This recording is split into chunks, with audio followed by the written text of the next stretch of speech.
looks, he had the ability, he was agreeable to white America, and not only just black America. Sugar Ray was a marketing marvel. Reach it up, feel it up. Sugar Ray's turning 7-up. America is turning 7-up. This is a boxer, you know, this is a gladiator, and he's being, celebrity-wise, he's being moved over to the entertainment field. So you're the champ, huh? Yeah.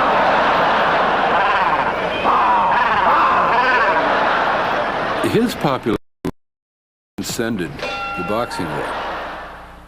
There were people who never watched boxing at all who knew who Ray Leonard was.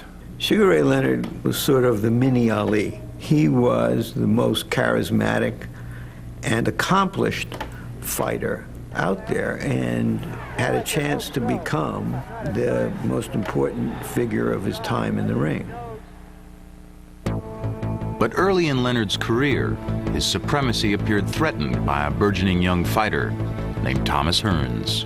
Thomas Hearns was physically unique, very broad back, very long arms, and because he was so thin in the legs, he could carry 147 pounds and still be 6'1". He was just a freak. I mean, a freak that someone can put this body together and give it the ability and know how to use it. And that was Emmanuel's job, showing how to take this body and make a champion out of him. Eager to escape the dilapidated streets of Detroit's inner city, Thomas Hearns trained under the yet unproven talent of Emmanuel Stewart in the 100-degree lair of the legendary Kronk Gym. The heat in that hellhole will run a pretender out. When you get down there are these fighters, row upon row of fighters. Skinny, flawed fighters, undernourished, overdosed, but you could see the will in their eyes. Thomas Hearns, among the original Kronk fighters, was not the most naturally talented, but what made Thomas so special was his unbelievable determination. I knew from day one that Emmanuel Stewart would definitely look out for me and guide me, not just to develop me as a fighter, but to develop me as a young man. Still awkwardly growing into his lanky frame, the teenage Thomas Hearns failed to qualify for the 1976 Olympic trials. So the following year, both trainer and fighter turned professional, where the keen Stewart quickly unveiled the hidden potential in Hearns' lethal right hand. The right hand was a creation of Emmanuel Stewart. He always made sure that when Tommy punched, that he would punch from a distance where he would extend his whole arm, and so he would get the snap out of it. Tommy Hearns started out, the first fight, knockout, second fight, knockout, third fight, knockout. I mean, I'm talking about these knockouts in the first, second, third round. It's over. He hit him with some right hand. A third-round knockout for Thomas Hearns, his 19th knockout. I have never seen a welterweight hit as hard as this kid. Nobody. With his size, he's going to get to anybody, any of these welterweights. That's for real. Nobody is going to beat this kid. He's the Motor City Cobra. He's the hitman, Tommy Hearns.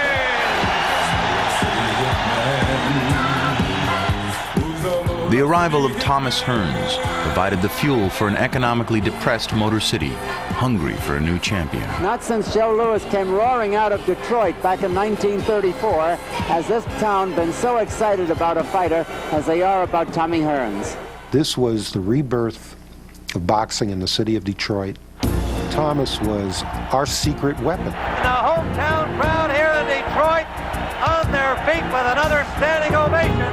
Hearns has received so many of those here. They were loud and they were bold and you know, they weren't above heckling, but Tommy wasn't like that. He was the nicest, most polite, you know, quietest kid in the world. His biggest concern always of any fight did the fans enjoy.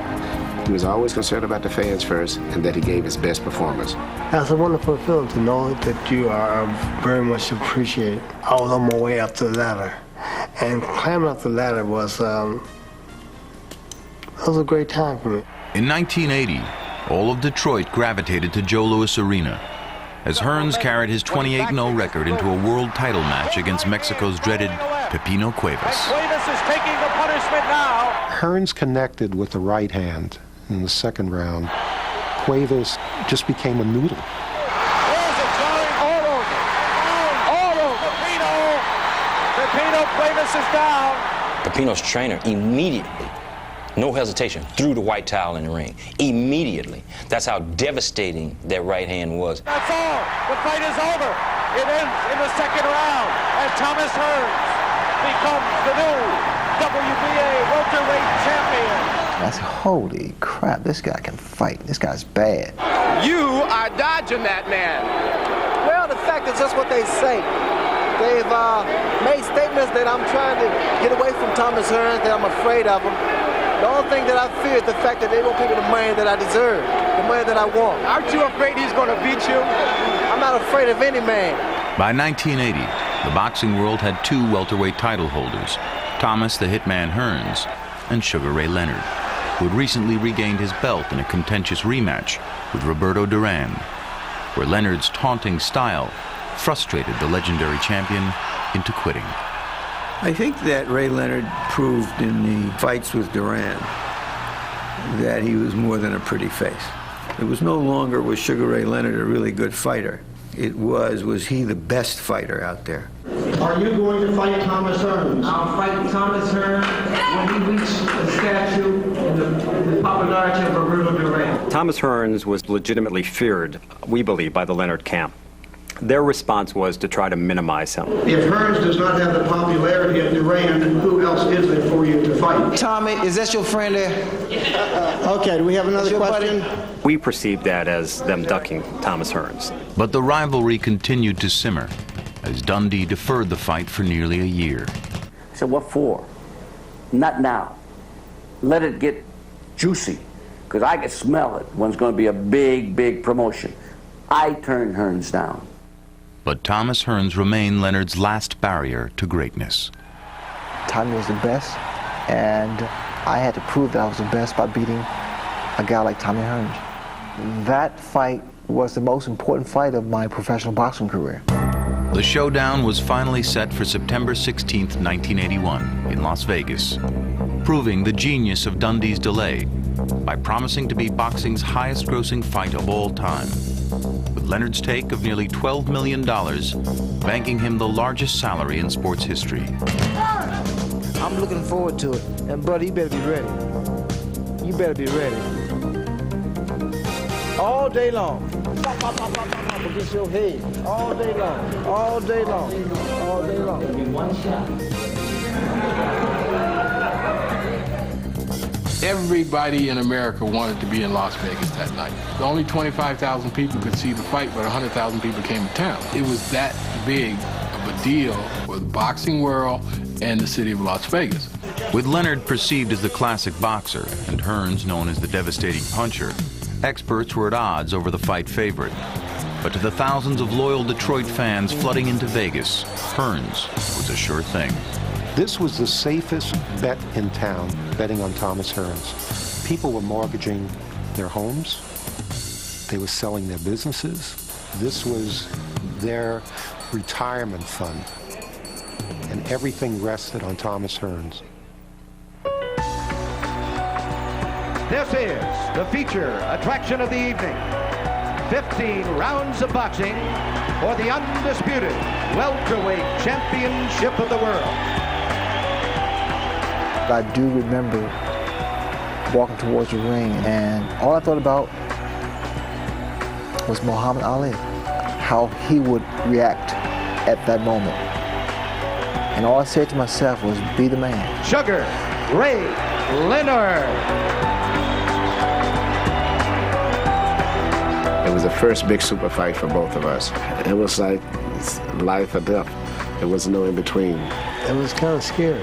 It was like being somewhere I'd never been before. Introducing Thomas, the Motor City Cobra, Hearns. And I remember in the introductions, he had this little smile on his face. And I just thought to myself, he thinks he arrived. All the words are now over. We are down to round one, and here we go. In the first round of that fight, everybody was fixed on those two combatants, and they were fixed on each other, and there was a heightened state of being among all of us. First round, welterweight championship of the world. It is probably the most talked about fight in history. Leonard was baiting him. He was baiting him. He was staying outside. Hearns was stalking him, just measuring him, trying to hit him with that right. And you could tell somebody's going to get hurt. Round one comes to an end. After the end of the first round, I touched him on top of the head and said, "I got you, sucker." And I didn't like that. And Hearns sticks Ray Leonard, and Leonard feigns going down after the round is over. And you can't slap me around. Tommy, he's from the east side of Detroit, you know. You touch me wrong, man, I'm gonna break your head. He set the stage right there that he's not playing. This is no game anymore. We're fighting. Round two. First round very close. In the second round, Tommy stung him. Early, there's a good right hand. Good right hand. Bam! Oh my God. Long night. Tommy was like a cobra. He was bringing the fight to Ray. Combination that time by Hearns. Once more scores on Ray. The primary goal was to knock Ray Leonard out. Hearns stalking his man now. Ray's sweating, I'm sweating too. I'm saying, Ray, move, Ray. Right hand by Hearns stands Leonard straight up, and he backs off. We're going to second round, third round, fourth round. You know, I'm like, oh, what is he doing? What is he doing? Because Tommy is winning. Hearns' jab is bothering Leonard. There's no question about it. His jab was so accurate and so fast that my left eye started to swell. Tommy was tattooing. Boom, boom, boom. I mean, no ifs and buts. Tommy is winning the fight. It's starting to build. That fire is getting bigger and bigger. So far, it's living up to its billing. Come on, box. Don't look down fighting this guy. 1/3 of this fight is over. We're going into the second third. Even though Thomas was slightly ahead, I was never relaxed. Ray Leonard was much stronger than most people realize. I knew the explosion was still going to happen sooner or later. Ray gets inside, left hand, Hearns backs him up. Hearns with another runner with a left hand and a right hand in the head. And Hearns' legs are wobbling. And from there, the fight changed. The fight totally reversed. Leonard became the puncher, the stalker, and Hearns became the boxer who was evading. Ray's corner telling him to stay on him, stay on him. Hearns backs up now. Leonard stalks him. Another left hand. Hearns is still hurt. Thomas got hit. Thomas got hurt. I mean, we couldn't believe it. Combinations once more by Ray Leonard. Hearns' legs are still like jelly. That's the first time we had ever seen Thomas in trouble. We didn't know if he could ever take a punch. Hearns is against the ropes, and he has definitely had the starch taken out of him here. They could have knocked him out in that round, I'm certain. And he let him off, thinking he's playing possum. He's not really hurt as bad as this. If I go after him, is he going to catch me? Right hand misses by Leonard. Gives Hearns another moment. He's still hurt, though. Combinations right above us. Hearns goes reeling back once more. Against the ropes again as we come to the end of round 6. At the end of the sixth round, I was threatening to possibly stop the fight. Most definitive round of the fight. That round could turn the fight around. But Thomas has tremendous pride and determination. We doctored him up, put some ice, and brought him back as quick as we could. Sent him back out there for some more damage. Good left hook, good uppercut left hook. Once more, Hearns backs up. Is hurt. Against the ropes, and he is hurt. All I thought about doing was just keep throwing punches, just keep throwing punches, just keep throwing punches. And right now, Thomas Hearns is an open book to Ray Leonard. Backs up against the ropes. And his legs almost buckled on him. I stayed right in his chest, I stayed right in his body. From there on out, that was my fight plan, to just take the fight to him, to break him down. Leonard giving a lot of pounding to Thomas Hearns, who unquestionably is hurt. I don't think Hearns is going to weather this off. I really don't. Tommy was in so much pain. I don't know how he stayed on his feet. I really don't. I wasn't so much scared. It was just I was trying to regain my composure. Thomas Hearns looking every part to beat the fighter now. Another right hand drives him back into the ring post. Crowd is on its feet here in Vegas. We come to the end of the round.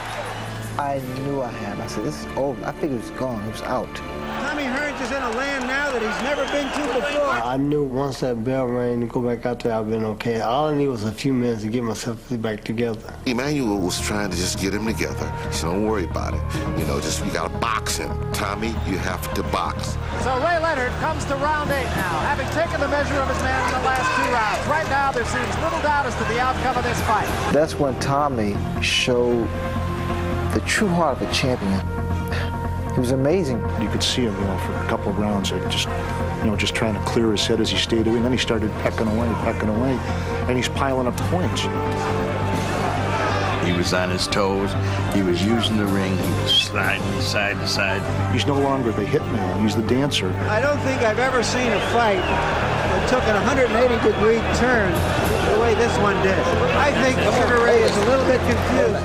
And it was very, very difficult for me to keep up with him because I was exhausted. I was gasping for breath. That jab snaps the head of Ray Leonard back and lands right on that puffy left eye. My eye was so tender that his jab would seem like a sledgehammer. Larry, you've been scoring the fight. You really do have Hearns getting back in it in the last 3 rounds. I do. I mean, Hearns has got it won. All he's got to do is keep pecking away, and he's going to be welterweight champ. By the end of the 12th round, Hearns had boxed his way back to a significant lead on all 3 judges' scorecards. Back ahead on points now. You heard Emanuel Stewart that you're back ahead on points. And with 3 rounds remaining, Leonard's legacy was on the line. You got 9 minutes. You're blowing it now, son. You're blowing it. My eye was like a slit. I had no peripheral vision. I mean, I remember looking at it and just thinking, ugh. Angelo kept saying to me, "You're blowing it, kid. You're blowing it. You're blowing it." Break. I'll separate the man from the boys now. We're blowing it. In other words, you're losing. You got to take it away from him, okay? Speed. And you just see him explode out of the corner. This, of course, is the 13th round, Randy, and you heard everything that Angelo Dundee had to say. You got 9 minutes. You got 9 minutes. Ray just gave it all. I mean, everything. I mean, see, Tommy dig down, but Ray stooped down and dig down to get this fight out. Leonard was going for the whole boat, hitting it with combinations. Leonard was giving everything he's got. Hearns starts down, but grabs, and now goes down through the ropes. The only thing that kept him from being knocked into the seats was he was completely tangled up in the ropes. I was hoping that Tommy could hold on. I was hoping that Tommy could keep moving. Tommy had a huge heart. He was just going on guts then. Hearns leaning on him, definitely in trouble. Another right hand by Leonard. Hearns down between the ropes again, 6-1 lead. Leonard is sent to the neutral corner. Time has run out in the round here. And Hearns is on his feet. So we come to the 14th round. It was a very crucial one, to say the least, Larry. Time-wise was getting close. Tommy knew that only thing I had to do is box for 2 rounds. I'm the champ of the world. Basically, if he could have stayed on his feet, he'd have won the fight. He was that far ahead on some of the judges' scorecards. We knew Ray was behind, so he had to knock him out. Leonard wants to put his man away right here. Does not want this fight to go to a decision. It was a race against the clock. 2 of the greatest fighters of all time. A right hand on that. Hearns sends him reeling. Hearns is not down yet. Ray, at that point, smelled blood. Ray taunts him now. 2 left hands against the ropes. Hearns is reeling. I threw every punch that I had left. I just went on a rampage. Trying to go downstairs is Ray Leonard. Thomas was on the ropes, still holding his hands up, blocking punches, but didn't have the energy to even hold his body erect. Hearns just trying to hang on here. Left hand sends Hearns back against the ropes again. And that's all. It's over. And Ray Leonard is the undisputed welterweight champion of the world against a very game Thomas Hearns. You cannot say enough about both of these fighters. I jumped in the ring. We grabbed Ray. It was the greatest thing since my mother's chicken. That was Ray's big obstacle. That's the mountain he had to climb. And once he climbed it, oh, God, it was a beautiful show from there. Hail to the new, undisputed welterweight champion of the world, Sugar Ray Leonard. Ray became the ambassador of the boxing. And Tommy was the one to put him in that position. You look at a rather stunned Thomas Hearns right now. I felt I let myself down as well as my fans. That was a fight that I definitely had won. I had it in the bag already, and just let it slip away. Detroit really lived and died with him that night, and they had no compunction to come into Tommy later and saying, "I bet my house on you." There was 2 champions in the same division, and one of us had to be eliminated. And may I say, Detroit, I shall return. I cried all that night afterwards. I woke up the next morning and I started crying again. And Thomas himself, he cheered me up like a father cheered up a son when it should have been the other way around. Tommy Hearns was clearly not disgraced in the fight. He raised the level of his game. He also raised the level of Sugar Ray Leonard's game. One of us came out victorious, but still, I say in my book, we both are still champions. That fight was the most important fight to Sugar Ray Leonard and to Tommy Hearns, without question. Leonard lost an eye. Hearns lost his consciousness. but they both gained immortality, ring immortality that night. Stand up. Go stand up. Stand up. Right. 3 months after Leonard Hearns, Muhammad Ali fought for the last time. The passing of the torch was complete. But Ray Leonard and Tommy Hearns didn't meet again in the ring until 8 years later, 1989. That night, Hearns knocked Sugar Ray Leonard down twice and seemed to many at ringside to have earned his long-sought vindication. But the judges' scorecards turned up even, and Leonard escaped with a draw and a sigh of relief. Thanks for watching The Tale of Leonard Hearns.